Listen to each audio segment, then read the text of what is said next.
Hello everyone, welcome back to my channel Wisdom Academy. अभी देखो हम अपनी केवीएस के एग्ज़ाम के लिए केवीएस पीआरटी के लिए हमने मैथ्स पढ़नी स्टार्ट करी है। मैथ्स में जी बेसिकली अभी हम एनसीईआरटी कवर कर रहे हैं, क्योंकि अगर अब एक बार हमें एनसीईआरटी का बेसिक क्लियर हो जाएगा तो उसके बाद जो ऊपर से मेन क्वेश्चंस होते हैं वो हम आराम से कर लेंगे।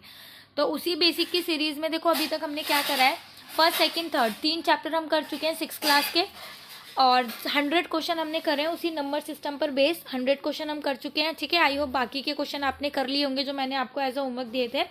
तो इसी सीरीज में आगे बढ़ाते हुए आज हम करने वाले हैं 6 क्लास का chapter 4 which is basic geometrical ideas.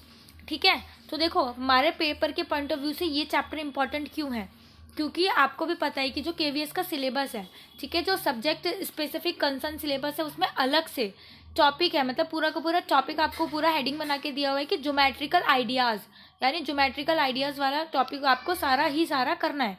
तो अभी ये चैप्टर क्या है, बेसिक ज्योमेट्रिकल आइडियाज़, तो इस वजह से हमारा ये जो चैप्टर है वो बहुत इंपॉर्टेंट हो जाता है। ठीक है, तो फर्स्ट तो देख लेते हैं देखो कि ज्योमेट्री का मीनिंग क्या है, ज्योमेट्री क्या है। तो geometry has a long rich and history, long and rich history है। तो देखो ज्योमेट्री का मतलब क्या होता है, geometry is the English equivalent of the Greek word.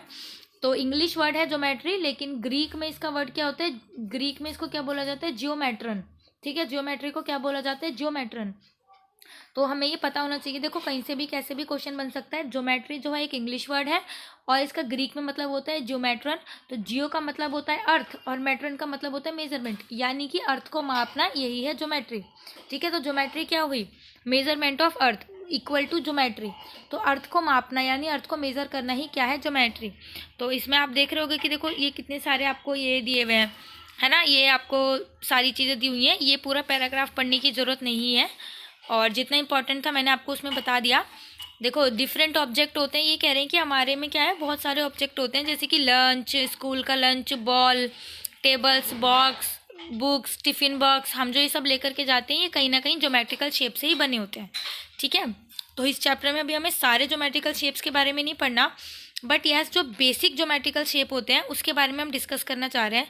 तो ये चैप्टर बहुत ज़्यादा इंपॉर्टेंट है, तो मैंने सोचा कि इसको ब्लैक बोर्ड पे ना करवा करके आपको पूरी की पूरी एनसीईआरटी कवर कर दे।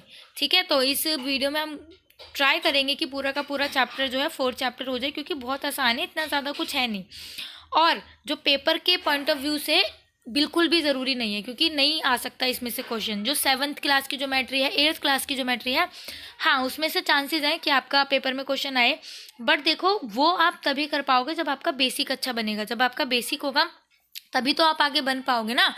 आप फर्स्ट सेकंड फ्लोर चढ़े बिना सीधे थर्ड फोर्थ फ्लोर पे नहीं जा सकते। तो इसी के लिए 7th और 8th क्लास की ज्योमेट्री आने के लिए आपको ये आना बहुत ज़्यादा ज़रूरी है। तो स्टार्ट करते हैं। इसमें सबसे पहला है पॉइंट। तो देखो पॉइंट क्या होता है, by a sharp tip of pencil mark a dot on a paper, sharper the tip thinner will be the dot. Means की पॉइंट क्या होता है, देखो ये ऐसे मैंने ऐसे बनाया ना पॉइंट्स, आप देखो कितना सुंदर सा डॉट बनाई है। ये जो मैं पॉइंट पॉइंट पॉइंट बना रही हूँ, ये dot dot dot dot dot dot, यही होते हैं हमारे पॉइंट। ठीक है, यही होते हैं हमारे पॉइंट, ये हमारे पॉइंट है।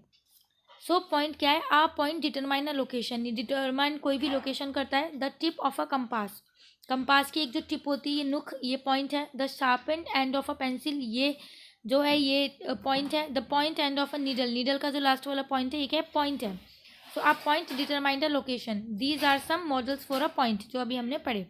तो यही होता है पॉइंट, जैसे आपको पॉइंट दिया है, point A, point B, point C. तो ये क्या है, किसी की भी लोकेशन बता रहे हैं कि भाई यहाँ पॉइंट सी यहाँ पर है, पॉइंट ए यहाँ पर है, पॉइंट बी यहाँ पर है। देखो इनको मिला करके हम ट्रायंगल भी बना सकते हैं ठीक से सारी, अगर हमें यहाँ पे सिचुएशन बनी होगी तो। ठीक है, सो क्या है, these points will be read as point A, point B, point C.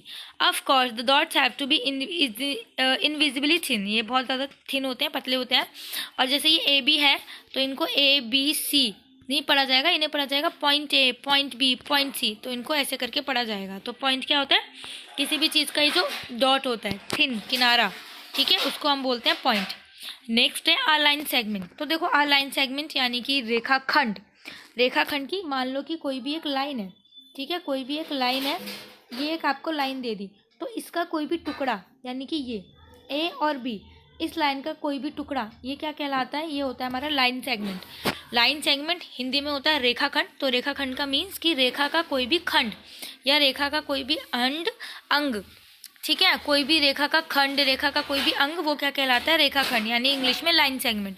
तो आपको इसमें एग्जाम्पल क्या दिया हुआ है, जैसे कि आप किसी भी पेपर को फोल्ड करो, लिखा है ना, fold a piece of paper and unfold it. इसको एक बार पेपर को फोल्ड कर दो, फिर वापस से खोल दो, तो ये लाइन पड़ जाएगी। तो इस लाइन को ना लाइन नहीं बोला जाएगा, इसको लाइन सेगमेंट बोला जाएगा, क्योंकि इसके फिक्स एंड है, ये ए है और ये बी है, तो जो इसके एंड क्या है, फिक्स है, इसलिए इसको क्या बोला जाएगा, लाइन सेगमेंट। तो एक चीज़ आप ध्यान रखना, जिस भी लाइन के, लाइन जो है लाइन सेगमेंट उसको बोला जाता है जहाँ पे एंड फिक्स होते हैं। ठीक है, जहाँ पे एंड फिक्स होते हैं, जैसे कि मान लो एक लाइन है, ठीक है, एक लाइन है, तो ये क्या है, ए और बी, और ये कितनी है, 5 सेंटीमीटर की, तो हम इसको लाइन नहीं बोलेंगे, हम इसको लाइन सेगमेंट बोलेंगे। ठीक है, लाइन सेगमेंट क्यों बोलेंगे, क्योंकि हमें पता है कि हमें 0 से स्टार्ट करना है ए को, और बी पे ख़त्म करना है 5 सेंटीमीटर पर। क्यों, इसके क्या है, फिक्स एंड हैं, इसके एंड फिक्स हैं। तो एक चीज़ ध्यान रखना, जिसके एंड फिक्स होते हैं वो हमारा लाइन सेगमेंट कहलाता है। लाइन सेगमेंट वही कहलाएगा जिसके एंड फिक्स होते हैं। ठीक है, अभी लाइन पर भी आएंगे, बट अभी लाइन सेगमेंट के लिए आपको ये पता होना चाहिए। ठीक है, जैसे कि देखो, एक बंदे ने यहाँ से पकड़ रखा है, एक ने यहाँ से, बीच में गांठ लगा दी, तो पूरी की पूरी जो धागा है वो लाइन नहीं होगा, वो लाइन सेगमेंट नहीं होगा, इतना, सिर्फ इतना इतना लाइन सेगमेंट होगा, क्योंकि इसके फिक्स एंड हैं, इसके एंड फिक्स हो चुके हैं।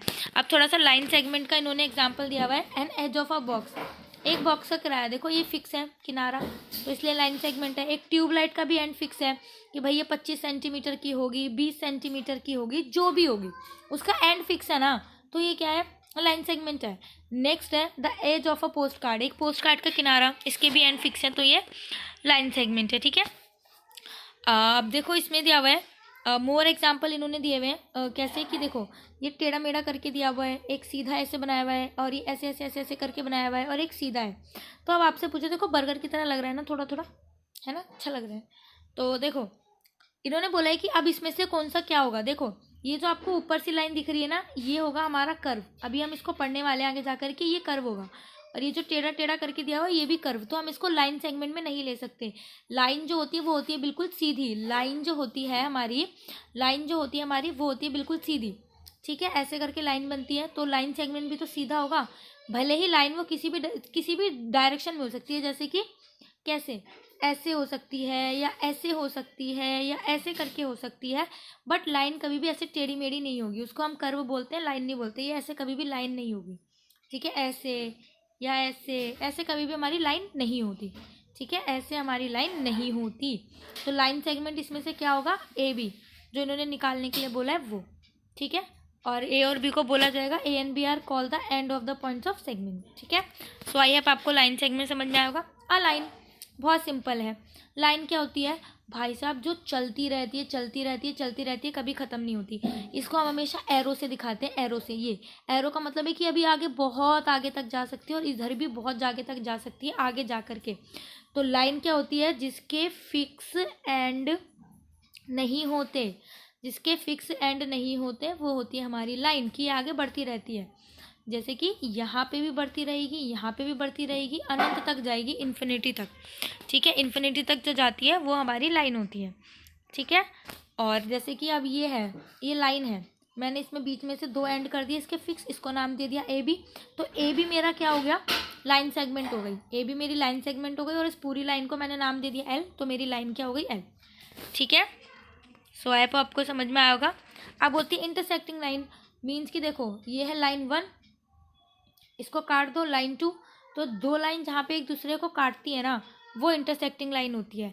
ज़रूरी नहीं इस तरीके से काटें, 2 लाइन किसी भी तरीके से काट करती हैं, जैसे ऐसे, जैसे कि ऐसे, जैसे कि ऐसे।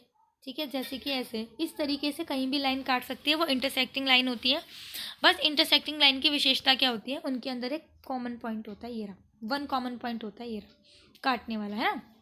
तो ये हमारे इंटरसेक्टिंग लाइन होती है। जैसे ये लाइन इसको ऐसे काट रही है, तो ये रहा कॉमन पॉइंट, ये लाइन इसको ऐसे काट रही है, तो ये रहा कॉमन पॉइंट। तो 1 इंटरसेक्टिंग लाइन में क्या होता है, कोई भी एक कॉमन पॉइंट होता है। पैरेलल लाइंस क्या होती है, पैरेलल लाइन जो एक दूसरे के सीधे सीधे चलती रहती है, चलती रहती है, और आपस में कभी नहीं मिलती।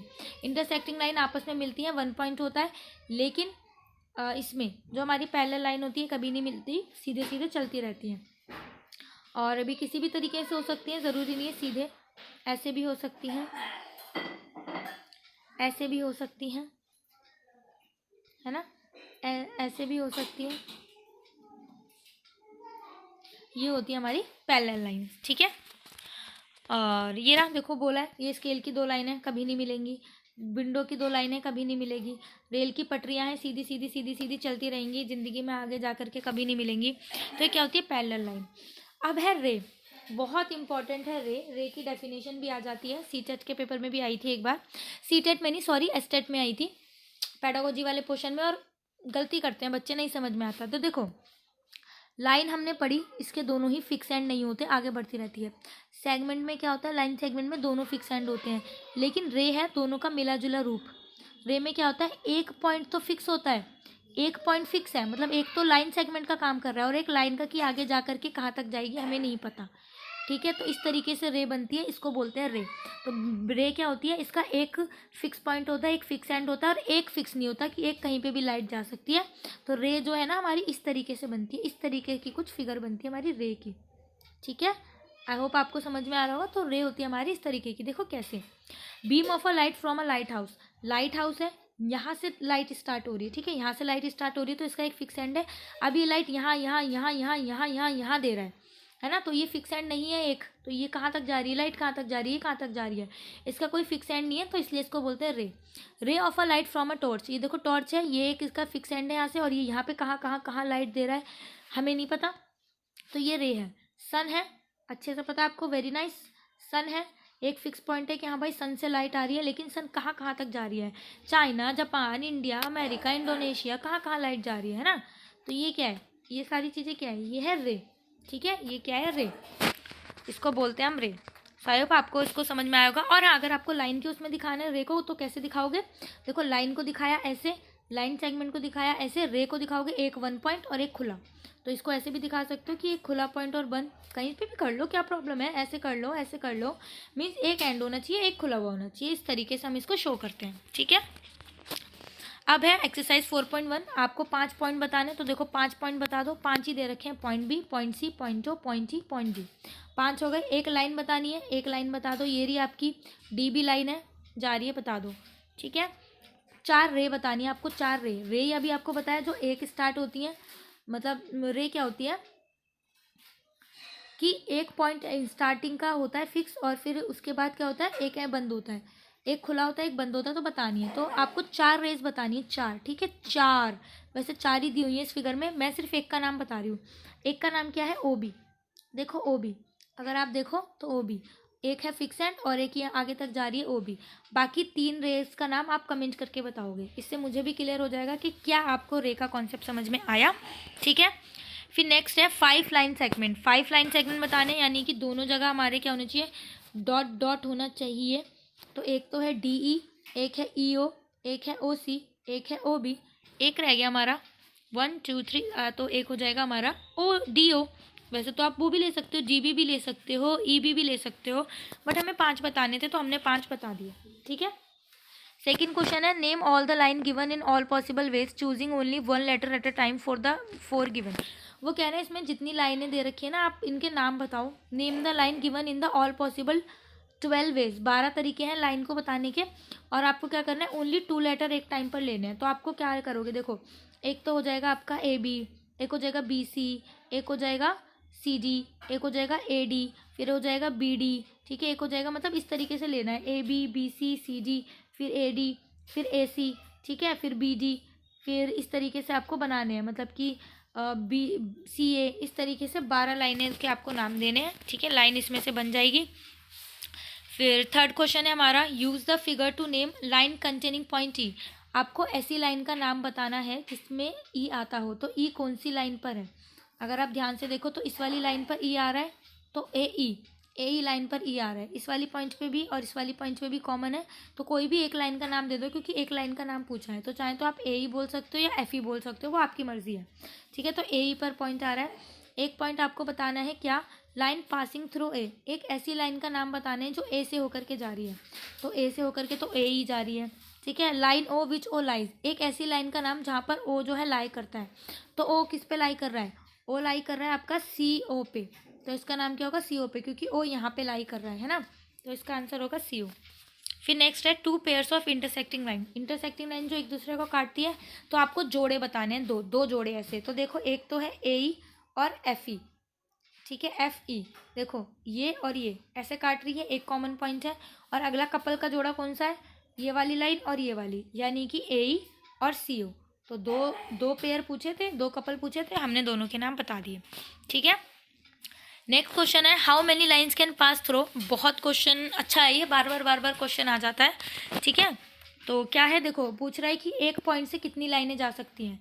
How many lines can pass through the one point. एक पॉइंट से कितनी लाइन खींच सकते हो, भाई मर्जी है तुम्हारी भतेरी, जितनी मर्जी, ऐसे ऐसे ऐसे ऐसे ऐसे ऐसे ऐसे ऐसे ऐसे ऐसे हर तरीके से।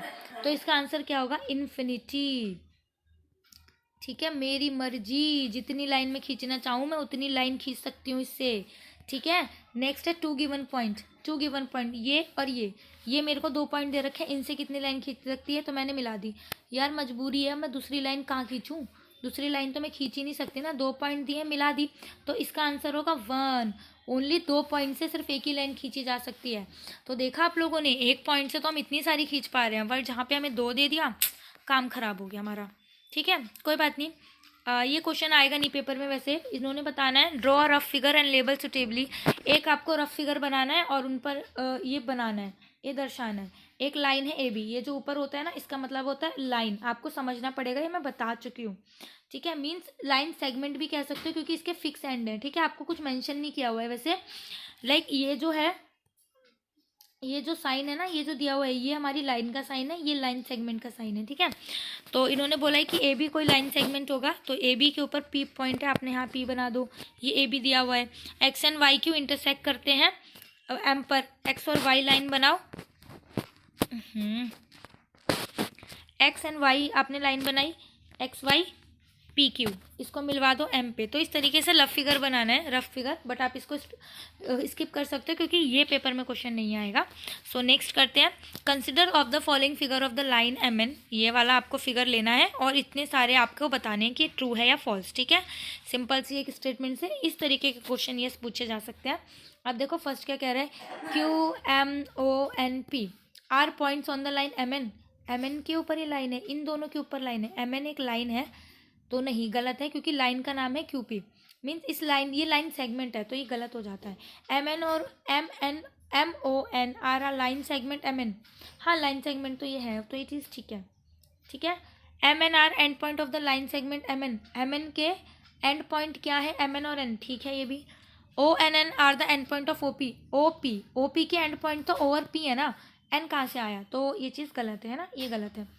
M is one of the end point of line segment O Q का एंड पॉइंट है M, नहीं भी तो बीच में आ रहा है, एंड पॉइंट थोड़ी है, तो ये भी गलत है, ये भी फॉल्स है। नेक्स्ट है M इज पॉइंट ऑन रे OP। देखो OP एक आपको रे दी हुई है, ठीक है, नाइस, हाँ ये OP है एक रे।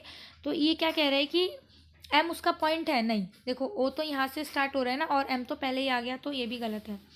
रे OP इज डिफरेंट फ्रॉम रे QP। OP जो है QP रे से डिफरेंट है, ओपी जो रे है वो क्यूपी से डिफरेंट है, हाँ बिल्कुल डिफरेंट है, ठीक है। Ray OP same as O M, OP जो है सेम है ओ एम के, नहीं अलग है, गलत। Ray O M is not opposite to ray OP, O M opposite है ओ एन के, ना कि ओ पी के, तो ये भी ठीक है, हाँ नॉट अपोजिट नहीं है। O is not an initial point of O P, हाँ ओ पी वैसे भी इनिशियल का मतलब होता है स्टार्टिंग, तो स्टार्टिंग का पॉइंट तो नहीं है ना ए, ओ तो बिल्कुल बीचों बीच में है, तो ये भी गलत है। N is the initial point of N P and M N. देखो एन एम और एन पी, इसका इनिशियल पॉइंट एन है, तो हाँ भाई स्टार्ट तो हो रहा है इससे, तो इनिशियल पॉइंट है, तो यस हम इसको कंसिडर कर सकते हैं कि भाई हाँ ये ठीक है, ठीक है। इसके बाद आगे बढ़ते हैं, इसके बाद आते हैं हमारे कर्व। तो देखो कर्व क्या होते हैं, जो लाइन से हटके होते हैं, इस तरीके के किसी भी तरीके की, मतलब कोई भी आकृति जो टेढ़ी मेढ़ी उससे बनी होती है वो कर्व होती है। तो देखो कर्व भी 2 तरीके के होते हैं, एक तो होते हैं सिंपल कर्व या ओपन कर्व, या और एक होते हैं क्लोज कर्व। तो देखो ये है ओपन कर्व, ये है ओपन कर्व, ये है क्लोज कर्व, ये है क्लोज कर्व, ये है क्लोज कर्व, ये है क्लोज कर्व, और ये है ओपन कर्व। तो आपको समझ में आ गया होगा, जो कहीं ना कहीं से ऐसे करके खुला रहता है, मतलब कैसे भी कुछ भी करके खुला है कहीं ना कहीं से कोई भी पैटर्न, तो ये सारे हमारे क्या होते हैं, ओपन कर्व। और फिर एक कर्व ऐसे बनते हैं जो कहीं ना कहीं से बंद होते हैं, टेढ़े मेढ़े बन के अमीबा की तरह वो कहीं ना कहीं से कैसे करके बंद होते हैं, वो होते हैं हमारे क्लोज कर्व। ठीक है, तो इस एक्सरसाइज में ये इतना ही है। ये देखो कुछ पॉलीगन के नाम दिए हुए हैं, कौन कौन से पॉलीगन है कौन कौन से नहीं है, यही है सारी चीज़ें। ठीक है, तो देखो इसमें बताना है कौन कौन से ओपन है कौन कौन से क्लोज हैं। तो ये ओपन है, ये ओपन है, बाकी तीनों क्लोज हैं। ठीक है, फिर इसके बाद नेक्स्ट क्या है, open curve and close curve का हमको रफ डायग्राम बनाना है, तो छोड़ दो, इसको नहीं आएगा, ये वाला भी नहीं आएगा। हाँ, फोर्थ क्वेश्चन पूछ सकता है, consider is the given figure and answer the question, is it curve, क्या ये कर्व है। तो देखो इसमें ना ये कर्व नहीं है, ये कर्व नहीं है। क्यों? क्योंकि कर्व में अभी हमने क्या पढ़ा, टेढ़ी मेढ़ी लाइनों का यूज़ होता है ना, टेढ़ी मेढ़ी है वो, ये बिल्कुल सीधी लाइनों से बना हुआ है। देखो सीधी लाइनें छोड़ी हुई हैं इसमें, सीधी लाइनें, तो ये क्या कर्व है, नहीं ये कर्व नहीं है। इज इट क्लोज, यस ये क्लोज है, बंद तो है ये लेकिन कर्व नहीं है। ठीक है, बाकी आप ये फिफ्थ क्वेश्चन छोड़ दो, ये नहीं आएगा कि आप वहाँ पे एग्जाम्पल दो, इलिस्ट्रेट करो, ये सब ऐसे वहाँ पे नहीं आने वाला पेपर में। ठीक है, आगे बढ़ते हैं। आगे है हमारा एंगल के बारे में एक्सरसाइज। ठीक है, अब जैसे कि इसमें बताया कि आपको एंगल बताने क्या है, तो एंगल आई होप आपको पता होगा, अगर नहीं पता तो मैं आपको बताती हूँ।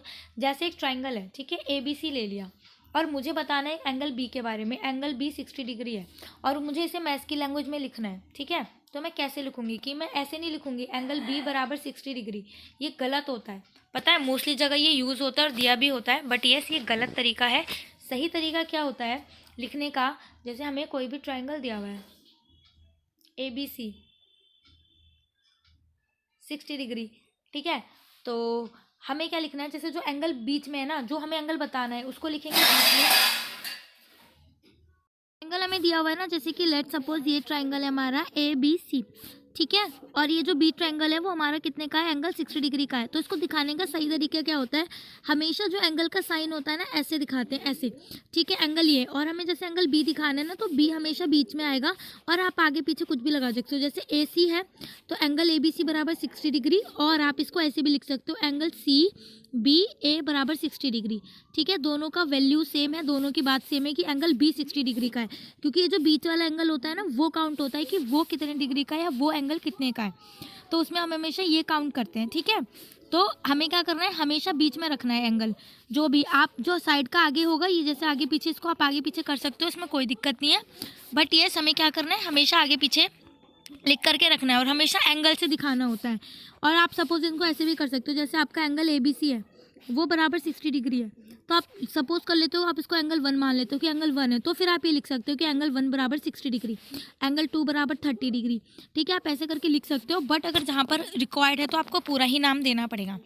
ठीक है, आपको पूरा नाम बताना पड़ेगा और सारी चीज़ें। ठीक है, अभी ये कह रहे हैं कि name the given angle in the given figure, तो इसमें देखो 4 एंगल है, angle B, angle A, angle D, angle C। तो आप इसको लिखोगे कैसे, तो एंगल B को आप कैसे बताओगे, एंगल BC, और आप इसको ऐसे भी लिख सकते हो एंगल ठीक है, एंगल ADC। तो इसमें आप किसको बता रहे हो, D को। ऐसी सेम B के लिए लिखोगे DCB, और एंगल A के लिए क्या लिखोगे, एंगल DAB।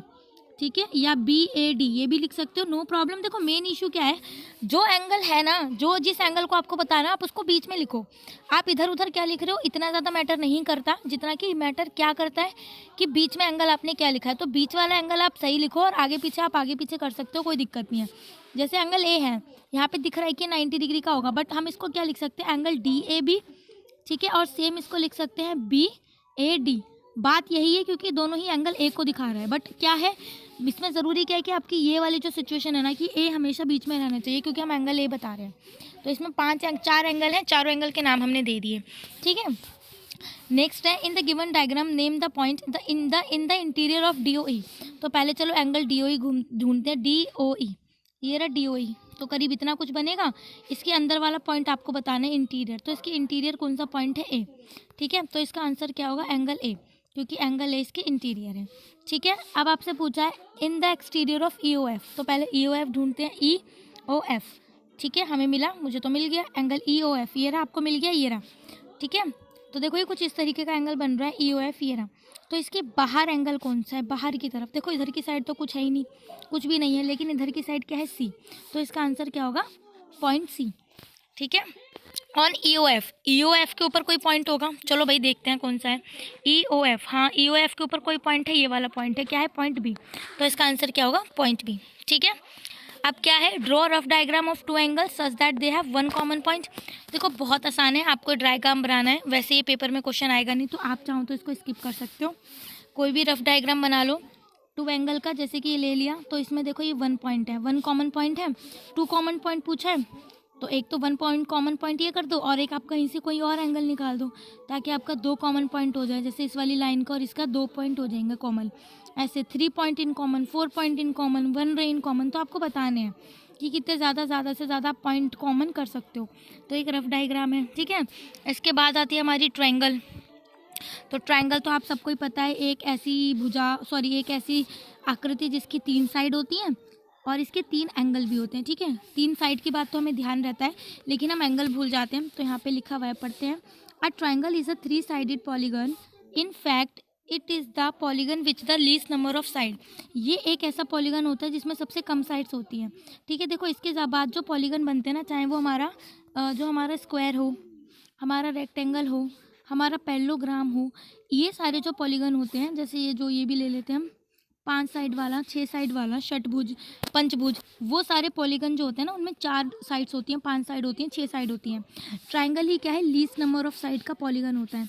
तो हमें ये चीज़ ध्यान रखनी है, इन केस पेपर में पूछ ले, it is the polygon with the least number of side, ठीक है।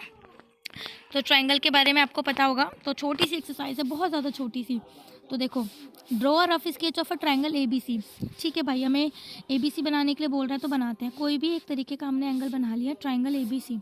Make a point P in the interior, एक पॉइंट इसके अंदर बनाना है P, इसके अंदर इंटीरियर बना दिया। इंटीरियर का मतलब जिसे नहीं पता अंदर, एक्सटीरियर का मतलब होता है बाहर।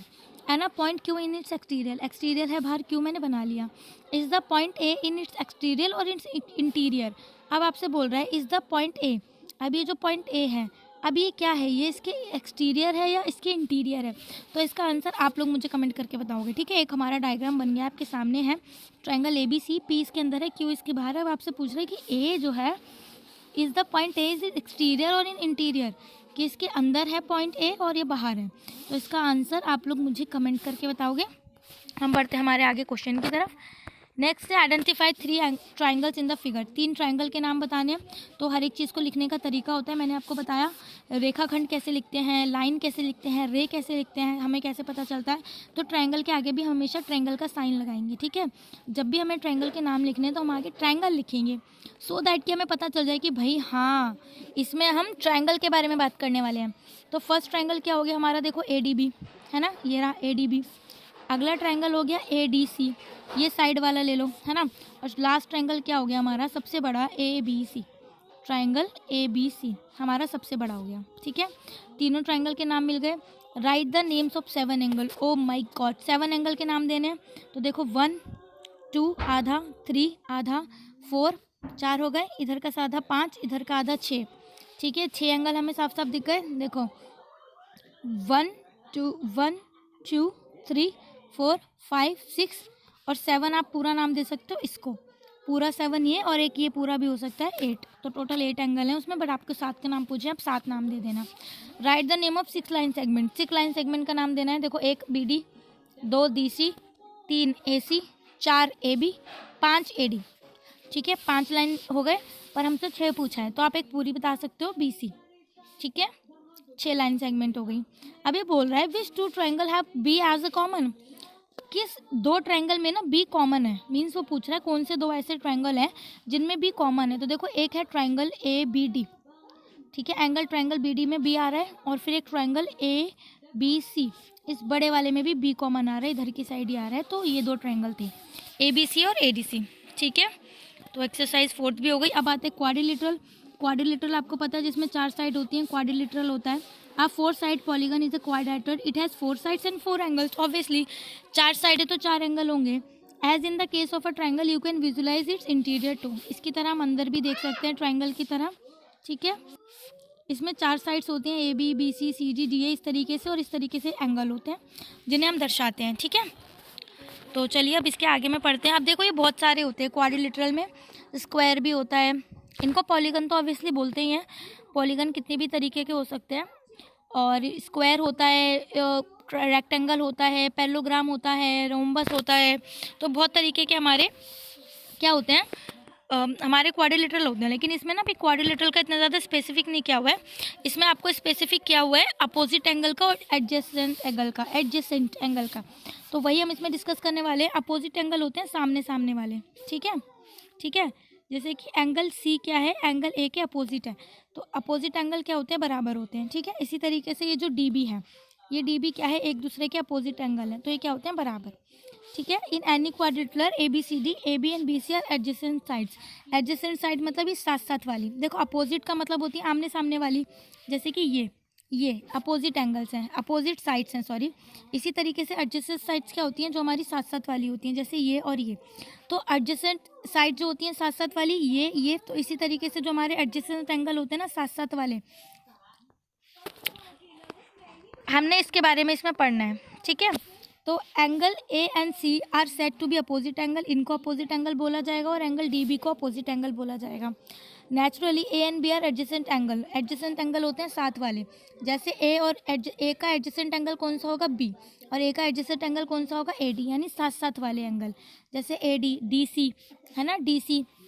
ये वैसे मैं साइड्स के नाम ले रही हूँ, लेकिन आप एंगल में एंगल को आपको लिखना बताया है, तो एडजेसेंट एंगल कौन सा होगा, ए डी सी, और एंगल अब ए को साथ में बीच में लिखना है मुझे, डी ए बी, ठीक है। इस तरीके से ये क्या है, मेरे एडजेसेंट एंगल हैं, ठीक है। तो चलिए अब एक्सरसाइज करते हैं, क्योंकि इतना ज़्यादा इसमें ना क्वाड्रिलेटरल के बारे में नहीं बताया हुआ, बस आपको एडजेसेंट एंगल और ऑपोजिट एंगल का जो है ना कॉन्सेप्ट क्लियर कर हुआ है। इसके बारे में भी हम आगे पढ़ेंगे, क्या बराबर होते हैं, किनका सम 180 डिग्री का होता है, बट अभी इसमें है नहीं। इसमें क्या है, first question draw rough sketch, तो आप इसको स्किप कर सकते हो, मत करो, फालतू का क्वेश्चन आप कर लोगे। रफ स्केच बनाना है PQRS का, डायगोनल के नाम बताने हैं, नाम दे दो, इंटीरियर एक्सटीरियर पॉइंट बताना है, तो कर लोगे, ठीक है। फर्स्ट क्वेश्चन छोड़ते हैं। सेकंड क्वेश्चन है draw rough sketch of quadrilateral KLMN। ये हमें करना पड़ेगा, क्योंकि इससे हमारा कॉन्सेप्ट क्लियर होगा। जो अभी हमने पढ़ा है ना सेम चीज़, वो KLMN हमने बनाया। अब इसमें कह रहे हैं two pair of opposite side, two pair of opposite side. तो देखो अपोजिट साइड कौन कौन सी है, KL और NM, एक पेयर हो गया। फिर दूसरी पेयर कौन सा है, KN और LM, तो ये हमारा अपोजिट साइड का पेयर हो गया, गॉट इट। नेक्स्ट है हमारा नेक्स्ट है हमारा two pair of opposite angle. तो अपोजिट एंगल का पेयर कौन सा है, K और M, और एक हो गया N और L, ठीक है। आप इसको पूरा पूरा करके लिख लेना। Two pair of adjacent sides, adjacent side यानी साथ साथ वाली, यानी KN और NM, और एक पेयर कौन सा होगा, LM और KL, ठीक है। सेम ऐसी two pair of adjacent angle, तो K और N दोबारा से बना देंगे, उसमें बहुत ही ज़्यादा खिचड़ी पक गई थी। KLMN लास्ट पॉइंट है हमारा two pair of adjacent angle, तो एंगल K और N हो जाएगा एडजेसेंट एंगल, L और M भी हो जाएगा एडजेसेंट एंगल, ठीक है। आगे बढ़ते हैं। अरे अब आता है हमारा सर्कल, ठीक है। सर्कल के बारे में थोड़ी सी पहले हम डिस्कस कर लेते हैं। सर्कल क्या होता है, मतलब सर्कल वैसे तो आपको पता ही होगा क्या होता है। सर्कल ये एक ऐसी शेप होती है जो हर तरफ से हर जगह से बराबर होती है, राइट। तो उसके बारे में थोड़ा सा डिस्कस करेंगे यहाँ पे। देखो ये होता है हमारा सर्कल, इसके सबसे बीच में होता है सेंटर। सेंटर को किसी भी सर्कल से जोड़ने वाला जो पॉइंट होता है ना, ध्यान रखना, इसको O पॉइंट दे दो, इसको A नाम दे दो। तो सर्कल से सर्कल को सेंटर से जोड़ने वाला कोई भी पॉइंट, इसको हम बोलते हैं रेडियस, ठीक है। त्रिज्या होती है सर्कल की। जब हम इसको पूरा कर देते हैं तो ये बन जाता है हमारा डायमीटर, ठीक है। ये हो जाता है हमारा डायमीटर, ठीक है।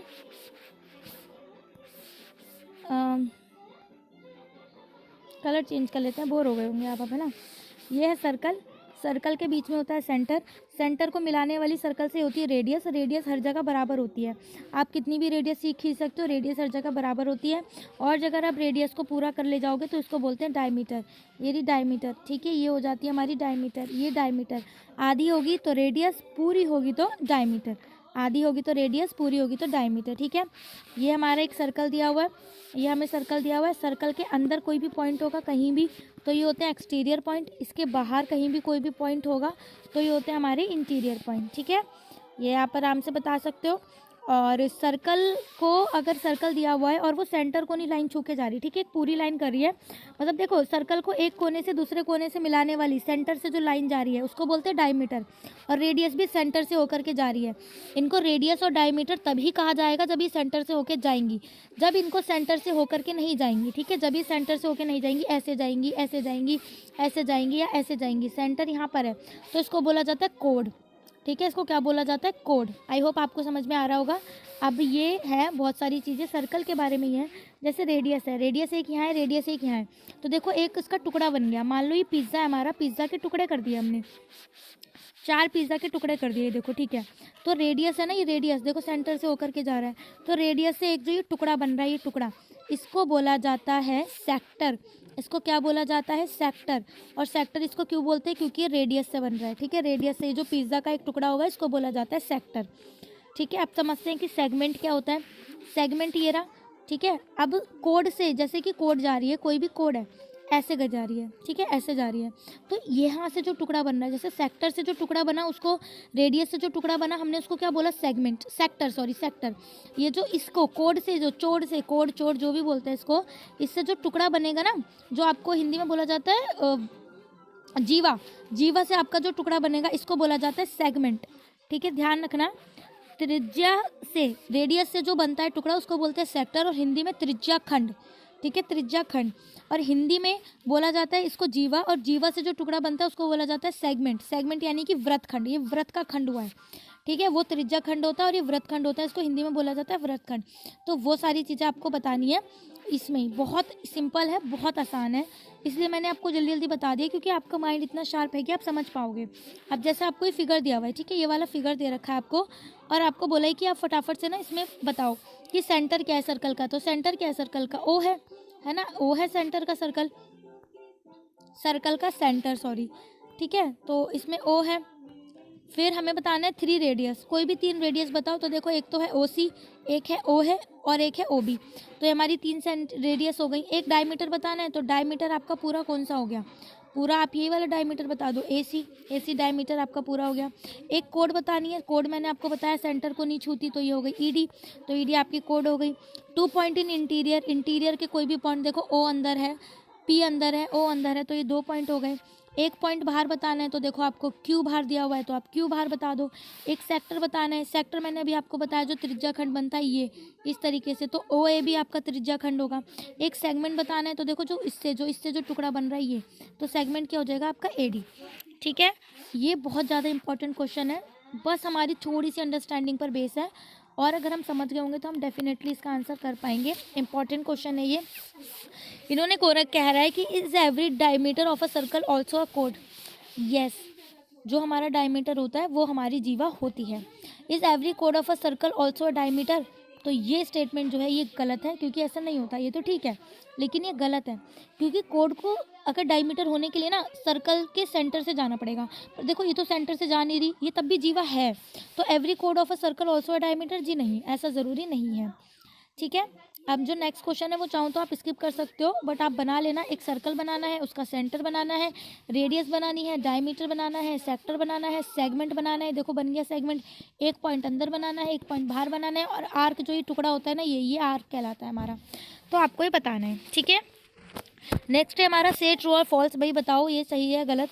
2 diameter of a circle will necessary intersect, आप बताओ ये, ठीक है। अच्छा क्वेश्चन है, देखो मैं समझाती हूँ यहाँ पे क्या कह रहा है। जैसे आपको सर्कल दिया हुआ है, ये रहा इसका सेंटर, अब डायमीटर एक सर्कल का मैंने ऐसे बनाया और मैंने इस तरीके से बना दिया एक, ठीक है। तो ये क्या कह रहे हैं कि अगर 2 जो हैं जाएंगे, क्या वो इंटरसेक्ट करेंगे, जैसे 2 डायमीटर हैं क्या वो इंटरसेक्ट करेंगे। इंटरसेक्ट करने का मतलब होता है आपस में काटना, समधि भाजित करना। ज़रूरी नहीं आप इस तरीके से ही ले रहे हो, आप इस तरीके से ले लो, इस तरीके से ही ले लो, इस तरीके से ही ले लो, क्या वो काटेंगे। तो देखो मैं ही बता देती हूँ, इसका आंसर होगा येस, क्योंकि इनका एक कॉमन पॉइंट है। अगर किसी का भी कॉमन पॉइंट होता है तो ऑब्वियसली वो इंटरसेक्ट करता है ना, ये रहा, और इनका एक कॉमन पॉइंट है वो क्या है, सेंटर। तो अगर दोनों ही चीज़ सेम सेंटर से एक जगह से जा रही है तो भाई देखो टकराव तो होगा, टकराएंगे तो है ही वो, तो इसका आंसर क्या है, येस। नेक्स्ट क्वेश्चन है, the centre of a circle is always in exterior. एक सर्कल का सेंटर है, क्या वो हमेशा उसके अंदर होता है, तो ऑब्वियसली हाँ उसके अंदर ही तो होगा।